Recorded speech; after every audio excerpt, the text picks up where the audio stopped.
ter pouco leite ou leite fraco acontece ou é mito? Baixa produção láctea acontece. Uma hipotrofia, um desenvolvimento da mama, uma mama que não desenvolveu lá na adolescência mesmo, então uma mama pouco desenvolvida, mães que tiveram cirurgias na mama, principalmente de redução, então mães que fizeram redução mamária, mas durante cirurgias de colocação de prótese também pode ter algum comprometimento de ducto, isso pode prejudicar a chegada do leite para o bebê. Então, isso existe. Baixa produção láctea existe. Só que tem muita coisa para ser feita.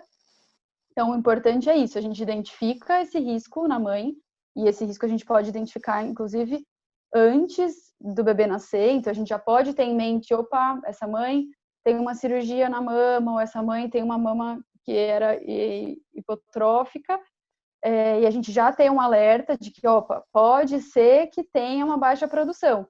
Se a gente identifica que realmente tem uma baixa produção, a gente começa a fazer uma série de intervenções para o aumento dessa produção láctea.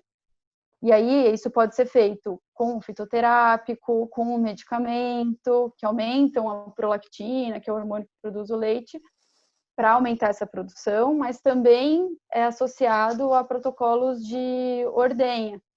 Então, claro, coloca o bebê para mamar, o bebê já estimula essa produção toda, mas, além disso, ter outros estímulos por ordenha. Aí tem vários protocolos de estímulo com ordenha. O mito é que o leite é fraco. Isso de, o meu leite é fraco, meu leite não sustenta, meu leite é aguado, isso é mito. Na verdade, assim, o leite fraco, ele já caiu por terra. Não existe leite fraco. O leite é um alimento vivo, que ele se adequa às necessidades do bebê. A gente já tem estudos que mostram que em dia de vacina, por exemplo, o leite fica de um aspecto diferente, inclusive para oferecer mais conforto e mais imunidade para esse bebê que acabou de ter uma intervenção. Enfim, quanto a leite fraco, já caiu por terra. Sim, existe baixa produção por diversos motivos, como a Nádia disse, mas a maior parte deles não é por esses motivos, é por uma má amamentação. Então, seja por uso de chupeta, que é o nosso maior problema para baixa produção, ou seja, por fórmula, o jeito que é dada a fórmula, a confusão de bicos, etc. Então, um estímulo incorreto, ou por um bebê que realmente não sabe mamar de forma correta. Então, o estímulo dele de sucção não é suficiente para que ele estimule a produção de leite. É como se o corpo não entendesse que tem um bebê mamando ali, porque a pega dele está tão incorreta, ou o frênulo não faz ele fazer o movimento correto de língua, etc., que o estímulo não chega do jeito certo. Então, é bem importante que a gente saiba que sim, existe baixa produção, mas antes da gente concluir todos os outros chegar nesse, uma coisa definitiva, realmente você tem uma diminuição da sua produção, geralmente tem outras coisas antes disso. E a primeira delas é a chupeta. E aí, só fazendo um resumo muito fácil da chupeta, o bebê precisa sugar. Ele suga para se nutrir e para se acalentar e etc. Todos os momentos que ele suga são estímulos para a produção de leite. Então, o corpo entende, tem um bebê sugando, preciso produzir leite. No momento que o bebê, ao momento que a família insere a chupeta na boca do bebê, aquele momento que ele sugaria o seio, seja para se nutrir ou não, que estaria estimulando a produção de leite, ele deixa de sugar. Deixando de sugar, o corpo entende que tem um bebê sugando menos. Um bebê sugando menos, você produz menos. E aí, por consequência, isso vai virando uma bola de neve. Então, o bebê, eu ouço muitas mães falando, não, ele usa muito pouca chupeta, só na hora da troca de fralda. Eu falei, gente, mas você troca 10 fraldas por dia, 10 minutos. Então, já são 100 minutos por dia que ele chupa chupeta, se você pensar. E todos os bebês, ou grande parte dos bebês, choram para trocar fralda. Então, vamos pensar em alternativas que dão a chupeta, porque isso sim pode impactar diretamente na sua amamentação. Infelizmente, a gente tem a cultura de que bebês não podem chorar. E que a chupeta vem para calar o choro do bebê. E é real isso, as pessoas têm medo do choro do bebê, elas têm medo que esteja com dor, com fome, com sede, alguma coisa está acontecendo. Mas quando você põe a chupeta e ele acalma, e é real que ele acalma, a chupeta consegue cumprir a sua finalidade de acalmar esse bebê, o coração da mãe fica mais tranquilo, porque o bebê parou de chorar. Só que tem consequências. Então, além de todas as desenvolvimento orofacial que a chupeta pode trazer, mas isso é mais adiante, eu nem chego nisso, a gente tem impactos claros da amamentação. E a segunda causa de desmame é confusão de bicos, que a chupeta está aí no primeiro caso nessa história. Então, é bem importante, antes de qualquer conclusão, eu tenho pouco leite, a gente entender todo esse entorno. Como está essa amamentação aí? Claro que cirurgias mamárias, elas já ligam um alerta muito grande para a gente, principalmente as de redução, porque são uma incógnita, infelizmente, os médicos ainda garantem que não vai ter impacto na sua amamentação. Eu mesma ouvi isso, eu tenho cirurgia de mama, e eles falam claramente, não se preocupe, não vai ter impacto na sua amamentação. Eu acho triste que eles garantam algo assim, eu recebo todos os dias ligações de mulheres que falam que o médico falou exatamente essa frase. Então, acho triste, porque não dá para eles terem certeza se não vai estar impacto. Eles não conseguem saber se o ducto foi rompido, se tirou ali uma parte importante para a mama de produção, de uma glândula de produção lactífera. Então, assim, não tem como saber. Esse é o problema. Elas fazem a cirurgia tendo certeza que não vai ter impacto. Então, o tombo delas é maior ainda quando elas ficam sabendo que, por conta da cirurgia que elas escolheram fazer, elas tiveram impacto na amamentação do filho. É bem difícil.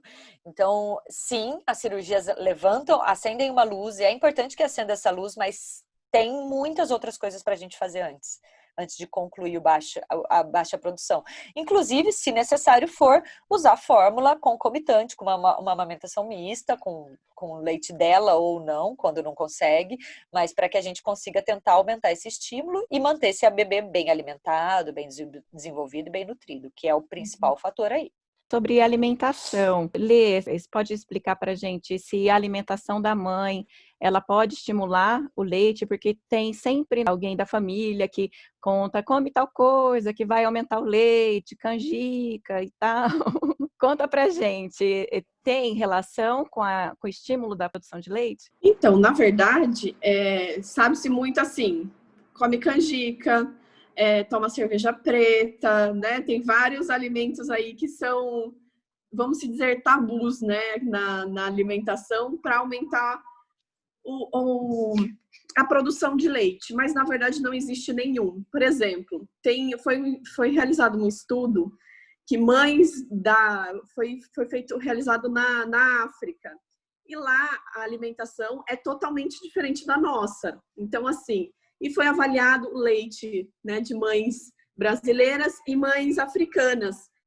E a composição era muito parecida, ou seja, não tem, desde que eu sempre oriento que a mãe tenha uma alimentação saudável, que coma de tudo, frutas, legumes, verduras, cereais, enfim, todos os alimentos, mas, em geral, a mãe produz exatamente, é o que a Mari falou, produz exatamente o que o filho precisa, né? Então, assim, óbvio que eu sempre oriento consumir muita água, que isso é muito importante. Então, assim, é fundamental. Mas com relação à alimentação, não muda muito. Por exemplo, a mãe que consome um pouquinho mais de alho ou alguns outros alimentos, tende esse alimento ter sabor, né? Ser um leite com um sabor diferenciado. Mas isso não muda com relação a nutrientes, né? Então, a gente sabe que a alimentação da mãe precisa ser saudável e tudo mais, mas que não vai... Tem mães também que são desnutridas e tudo mais, então pode ter um fator aí. Mas normalmente não. Então, assim, não tem nada desse negócio de cerveja preta, canjica e etc., que vai aumentar o leite, enfim. O que eu vejo na prática e nos estudos é que realmente não tem. Eu queria falar só uma coisinha sobre a canjica. É bem interessante que alguns estudos mostram que, na verdade, a canjica nada mais é do que um comfort food. Então, a gente tem históricos alimentares na nossa mente, de carinho, de aconchego, e no nosso pós-parto imediato, a gente está está muito vulnerável. Então, no momento que você come canjica, alguém cuidou de você. Alguém fez essa canjica com toda a dedicação, com todo o amor, e você sente aquele seu gostinho de infância, que pode ser canja, canjica, todas essas coisas quentinhas que você comia, ó, em volta da mesa com a sua família na época fria, sabe? Alguma coisa assim. E esse aconchego que, na verdade, relaxa essa mulher. Então, uma mulher que está tensa, que está insegura, ela consegue ter um momento de conforto, de acolhimento com ela mesma, porque a gente acaba olhando muito para o bebê e praticamente zero para a mulher. E isso, o estar relaxado, o estar mais conectada, o estar mais leve, faz com que a amamentação também flua, também seja uma coisa menos tensa. Então, claro que a gente nunca vai conseguir comprovar isso cientificamente, porque cada um tem os seus comfort foods, mas faz todo sentido. Faz todo sentido. Tanto que uma das coisas que eu falo muito sobre rede de apoio é cuide dessa mulher. O que ela gosta de comer, como ela gosta que a casa dela esteja, acolha as dores dela, abrace, deixa o momento mais leve para ela, porque lá dentro dela já está um turbilhão. Então, se você fizer o torno dela também estar um turbilhão, a chance disso embananar é muito grande. Então, vamos tentar deixar o ambiente, o entorno mais acolhedor possível, com as coisas que ela gosta, como ela se sente bem, para que ela consiga se organizar internamente.